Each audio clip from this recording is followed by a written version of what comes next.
Қайырлы күн, құрметтім. Бүгін біз дала математиктері ата-бабаларымыздың ойлау жүйесін паш еткен тоғызқұмалақ ойынымен танысамыз. Тоғызқұмалақ ойыны міне осындай арнайы тақтада ойналады. Ойын тақтасы 2 қазан, 1, 2, 3, 4, 5, 6, 7, 8, 9, 11, 12, 13, 14, 15, 16, 17, 18, 18. 18 отаудан 162 құмалақтан тұрады. 9-9-дан әр отауда 162 құмалақ. Жүрісті керісімен бастайды. Яғни қаласаң сен баста, немесе мен бастайын деген сияқты. Бірақ егерде екі жақ шеше алмай жатса, онда үшінші тарап мінекей қолға біреуін алады, екі қолдың біреуіне жасырады. Кейін тапқан адам жүрісті бастайды. Солдан оңға қарай сағат түріне қарама-қарсы жүріспен ойналады. Соңғы құмалақ түскен орындағы, яғни отауда жұпсан болатын болса, онда сен соны аласың. Мысалы, қараңдар, мен мына жерді көрсетейін. Міне, осы жерде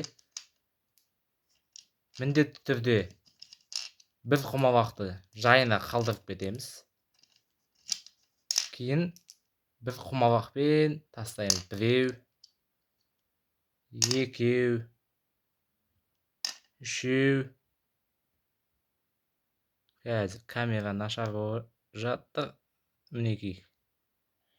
Төртеу, бесеу, алтау, жетеу, 8. Мына жерден мына жерге дейін келді. Бір құмалақты өзінен тастап кеттік. Сонымен мына орында жұп болды ғой. 10. Міне санап көрсеңдер болады. 1, 2, 3, 4, 5, 6, 7, 8, 9, 10.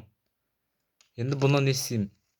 Бұны мен өзімнің тарапыма саламын. Толық 10. Міне 10 құмалақ менің қазандығыма кетті. Жалпы осылай. Кейін екінші жүретін адам енді белгілі, себебі қалғандарын жүрсе, мына жерлердегілерге шабуылдай алмайды, сондықтан қайттан екінші жүреді. Дәл осылай кете береді. Енді тағы біз білу керек екі дүние бар. Соның бір тұздық. Тұздық қандай болады? Мысалы, мен айттым, тек қана жұп болса ғана ала аламыз дедім. Бірақ тақ болса да сондай ситуация бар. Мысалы, мен мынаны жүрдің дейді жоқпын емес. Мәселен, мына жерде біреу-ақ дейікші. Мына жерде жоқ, екеу. Ал мына жерде екеу. Енді мен мынаны жүрген кезде мынаған тастайым. Ол кезде мына жерде үшеу болып қалды. Демек, мен бұл жерге белгілі бір таңбамен айқыштап тұздық аша аламын. Тұздықты міне өзімнің тарапында аша алмаймын. Және мына қарсыластың 9-шы ұяшығынан аша алмаймын. 9-шы. Қалған ұяшықтың бәрінен ашуға болады. Яғни қалған отаудың бәрінен ашуға болады. Тұздықты, яғни ашқан соң бір-ақ рет қана қолдануға болады. Яғни бір-ақ рет ашуға болады. Одан кейін тұздыққа сіз түсірген әрбір құмалақ сізге тиесілі болады. Егер сіз тұздықты мына жерден ашсаңыз, осы жерде тұрған бүкіл құмалақ сізге тиесілі. Оны есіңізде болсын. Сіздің осы бір ұяшығыңыз сізге бұқайша айтқанда үлкен пайда алып келеді ғой енді.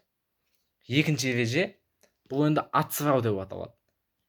Ацырау қалай жұмыс істейді? Ацыраудың қалай жұмыс істейтінін көрсету үшін мен мына жерден барлық тастарды алып мына жерлерге салуым керек та. Енді ойланып көрейік. Біз ойнадық біраз уақыт бойы. Кейін менде мүлдем құмалақ қалмайды. Не болмаса, менің қарсыласымда мүлдем құмалақ қалмайды. Ондай жағдайда не істейміз деген сұрақ бар ғой енді. Ондай жағдайда ойын аяқталып, кімде көп сол ұта ма? Жоқ. Ондай жағдайда кімде қалмайды? Мәселен, менде жаңағы айтқанымдай мүрдем құмалақ қалмады. Ал егерде сенде қалатын болса, яғни қай тарапта қалады, сол атсырау ережесі бойынша міне өзінде қалған, менде қалмады ғой, ештеңе қалмады. Ойын барысында мен тек қана саған беріп отырдым мынаның бәрін. Беріп отырдым, сен сақтап отырдың, менде қалмады.